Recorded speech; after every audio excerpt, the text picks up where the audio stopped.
Hello, I'm Richard Ridge for BroadwayWorld. The international musical phenomenon Notre Dame de Paris has come to New York for the very first time for 12 performances only from July 13th through the 24th at the Koch Theatre at Lincoln Center, and we drop by Villa Albertine to bring you a sneak peek and to meet the company.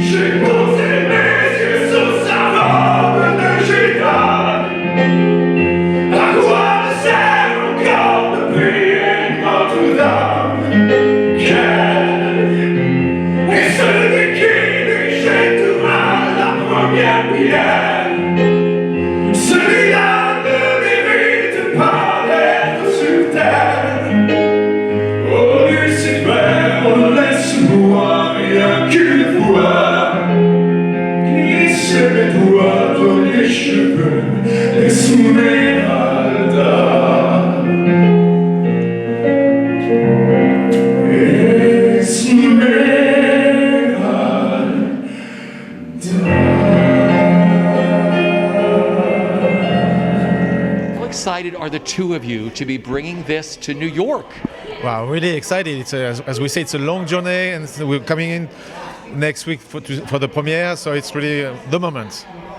I think what's really exciting is that this is one of the few shows that has had international success without actually having touched soil in Manhattan and not been to Manhattan. It's really an anomaly, really, to have played 23 countries in 9 languages and to not actually been to New York. So to finally come after near 25 years since its creation is really, really a major event, and we could not be more excited. So what it means to him to have the musical here now in New York, coming here for the first time. Qu'est-ce que ça te dit pour toi d'avoir le musical ici à New York pour la première fois?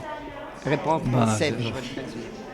C'est an honor because I've been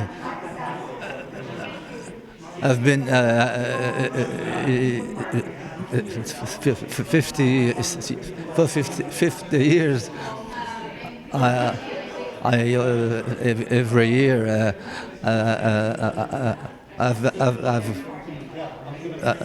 It's a dream come true. He's been dreaming of this for many, many, many years. So this is a dream come true, and he finds it fabulous.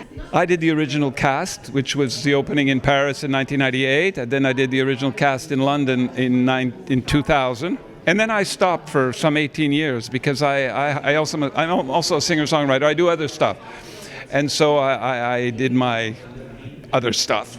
And then when the producer decided to come back with the French tour, which he called doing it in French all over the world, he asked me if I would like to come back, and I said yes, I would. And so I have come back and am now, if it were not for COVID, five years of shows all over the place. Why do you think people have fallen in love with this musical, like you said, in French, but in countries all around the world?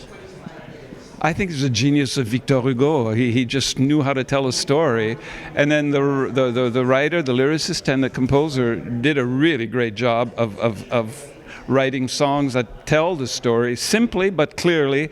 And the stage show, I don't know if you've seen this show, it's not a musical, it's not an opera, it's something else. And if you just let yourself be taken over by the show, it works. It just works. It's simply strong and powerful and emotional.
stage after the pandemic, so we really missed being on stage, really missed the interaction with the audience. And I think coming back with this show, a show that talks about diversity and about love and hope, I think is the best show to watch nowadays. Yeah, I think so. This is an appointment we missed due to the pandemic. We were supposed to come in 2020, so for me it was a long wait, but it was well worth it. And it's a new way to start, the best way to start again with this show in New York City. I can't wait.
The songs we heard you sing today were absolutely stunning. What is it like living in the world of this beautiful show?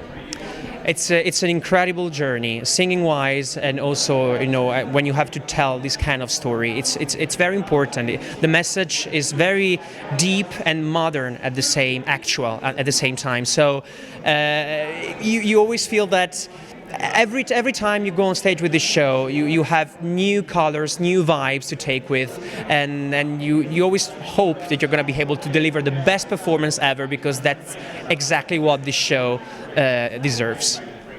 C'est exactement ça. À chaque fois qu'on monte sur scène, on porte le costume, moi de Clopin, lui de Gringoire. On est vraiment envoûté par nos personnages parce que les messages sont très très très très forts. Et que voilà, on est vraiment porté par les chansons.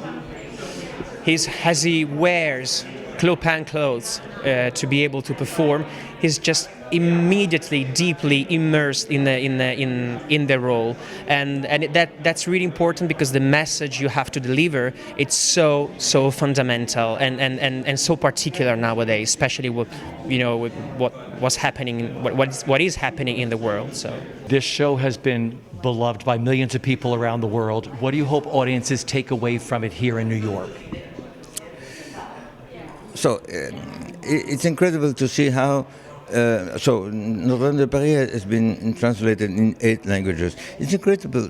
I'm always surprised to see how people who they don't have the same culture. For example, in Korea, they don't have the same culture, but they hear Notre Dame de Paris and say, "Wow, I understand that." So I think that the power of expression, power of music can go further the language. And in that case, we present Notre Dame de Paris in the original version. But I hope that the music will be over all this, music and all the show. Il est venu le temps des